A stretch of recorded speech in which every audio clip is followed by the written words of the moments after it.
possibly not just credit the media with great reporting when they report something? It's because within 3 hours, half of this stuff gets discredited. Half is a little much, but a certain percentage of the stuff gets discredited. So, for example, there was a report from CNN, and the report from CNN said that on September 4th, there was an email that was sent to the Trump administration, to Donald J. Trump, to Donald Trump Jr., to other members of the administration, and that this email had a key code, a decryption key for WikiLeaks that had not yet been released publicly. That's a big scandal. If it turns out, then that's one step removed from actual collusion, right? If it turns out that the WikiLeaks people, at the behest of the Russian government, sent a decryption key to the Trump administration, the Trump campaign, and that the Trump campaign used it in order to go in and spy on Hillary Clinton's emails before those things were released publicly, that would look a lot like collusion, would it not? It turns out every element of the story is bullcrap. Every single one. So first of all, the email was not sent on September 4th, before the WikiLeaks were leaked. It was sent on September 14th, after they were already public information. You didn't need a decryption key for public information. Number two, there's no evidence that Donald Trump Jr. or Donald Trump ever saw this email. Number three, there's no evidence that the email itself is legit, that it didn't just come from some spammer. So the way that this originally was run, the way the original headline was run, was something like, I want to find, if I can, the actual headline. CNN report, Trump and Trump Jr. got September 2016 email with decryption key. Right, here's what David Wright from CNN tweeted. He tweeted, candidate Donald Trump Jr., and others in the Trump org received email in September 2016 offering a decryption key and website address for hacked WikiLeaks documents, according to email provided to congressional investigators. Right? Bombshell. Before any of this was public, they were being offered a special in by WikiLeaks, aka the Russian government. Except again, it turns out it may not have come from the Russian government. There's no evidence Trump looked at it, and the email came 10 days after the initial CNN report said, which means that the email came out after all the information was public.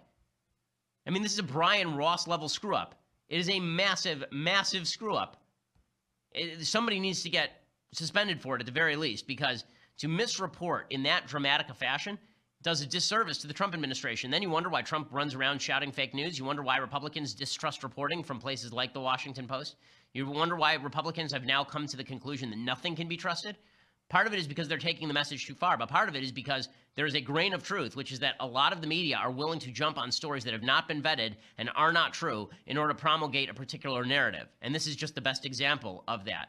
Democrats are doing this too. Representative Julian Castro, who has presidential aspirations, he comes out and he says that, don't worry, even though there really is no hard information connecting Trump and Russia at this point, disturbing things will definitely come out. I mean, come on. Well, as you know, I can't discuss most of that stuff now, but, you know, I told you months ago, and when I said it back then, I think it was considered a little bit brash, but I said, I think in April, that I thought that there would be people who would end up in jail. And as I stand here now, I think that there are going to be some things that come out that will be very surprising and disturbing. Pause it right there because I just want to read the Chiron, right? This was earlier. Well, this was earlier yesterday. And it says CNN exclusive. Undisclosed emails show follow-up after Don Jr. meeting with Russians at Trump Tower. But the follow-up didn't actually have anything bad to that either. There's no evidence that any follow-up was even responded to by the Trump people. So everything that CNN is reporting, and when you watch CNN, half their coverage is about Russia stuff. Not only is there no smoking gun, there's no bullet, there's no gun. Like I don't even know what these stories are supposed to be proving when they're this bad. And then again, it's amazing to me. People are wondering, how could it possibly be? How could it possibly be that people don't trust the mainstream media? This is why people don't trust the mainstream media. Seriously. Okay, meanwhile, there's more fallout over the Jerusalem situation. So Donald Trump, I have to give him credit for this tweet. This tweet, he gets credit for it. He says he's going to move the embassy to Jerusalem, acknowledges Jerusalem as the capital of Israel, as I've said, a move of moral bravery and courage. And he released this tweet, which is, I have to say, pretty funny. This is Trump taunting this 13. Jerusalem is still the capital of Israel and must remain an undivided city accessible to all. As soon as I take office, I will begin the process of moving the United States ambassador to the city of Israel as chosen as its capital. I continue to say that Jerusalem will be the capital of Israel, and I have said that before, and I will say it again. And Jerusalem will remain the capital of Israel, and it must remain undivided. We will move the American embassy to the eternal capital of the Jewish people, Jerusalem.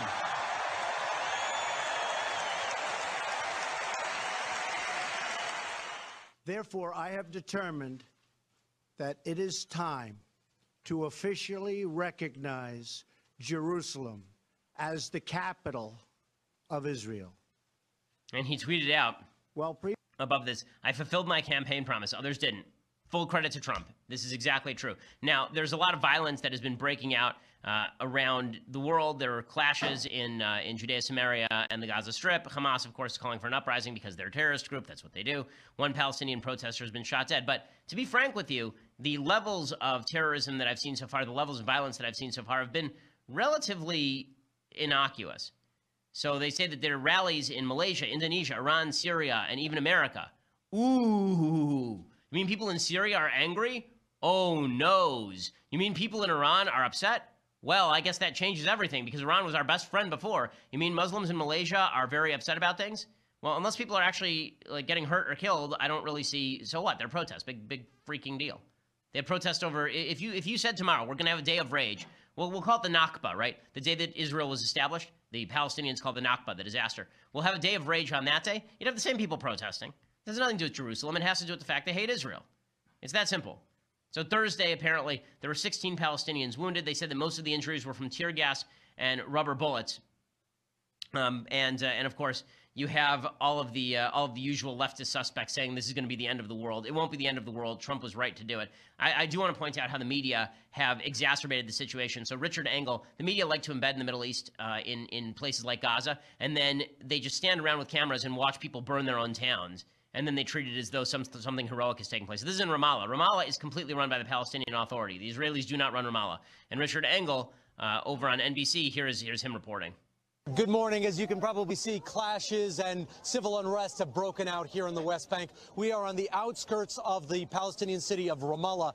These protesters have begun setting fires. They're burning tires to create a smoke screen, and they are throwing stones and other debris. It's difficult to see, but behind this smoke are Israeli troops, and they have been firing volleys of tear gas occasionally to drive the demonstrators back. All these protesters say they are here for one reason, because Palestinians, they say, will not give up on their right to Jerusalem, no matter what President Trump says. Okay, well, look at the excitement from Richard Engel. You can see the media are really turned on about all of this. What would happen? Let me just pose something. What would happen if the media minimized the coverage? In the same way that the media minimized the coverage of serial killers, but this seems to me very much like the coverage of the riots in Ferguson or the riots in Baltimore. The media love this stuff and they egg it on, and then they're surprised when violence breaks out. That doesn't wash. It doesn't wash at all. Okay, so in other news, there are a couple of stories that are kind of astonishing today. So one is with regard to yours truly. So apparently I was supposed to speak at Concordia College in Moorhead, I think it's in New Hampshire, and they had funded it. The Student Government Association had voted to fund it. In November 30th, they had voted 13-10 to allocate about $7,000 to Young Americans for Freedom to fund one of my appearances. And now student leaders voted 28-2 against funding it. So they withdrew the funding. More than 150 students and faculty filled Berry Auditorium for an hour-long discussion leading up to the vote that nullified a previous decision to have me. And the SGA sent an executive email, said SGA's first goal is to listen to, represent, and act on the feedback of its students, and there will be a motion put forward to rescind the funding. You are welcome to add to the discussion during the meeting. Some Concordia students, according to the motion to rescind funding, have asserted that Shapiro's harmful messages targeting LGBTQYALZ communities and other marginalized identities is in direct opposition to the dedication of Concordia and SGA to support diversity, equity, and inclusion of all persons from all backgrounds and identities. So this was an appeasement move. It's pretty astonishing and pretty obvious. Young Americans for Freedom at Concordia, they said bringing Ben Shapiro to campus would be a sign from Concordia College that they value intellectual and political diversity and that they care about the marginalized and underrepresented conservative voices on campus. But they're not going to do it.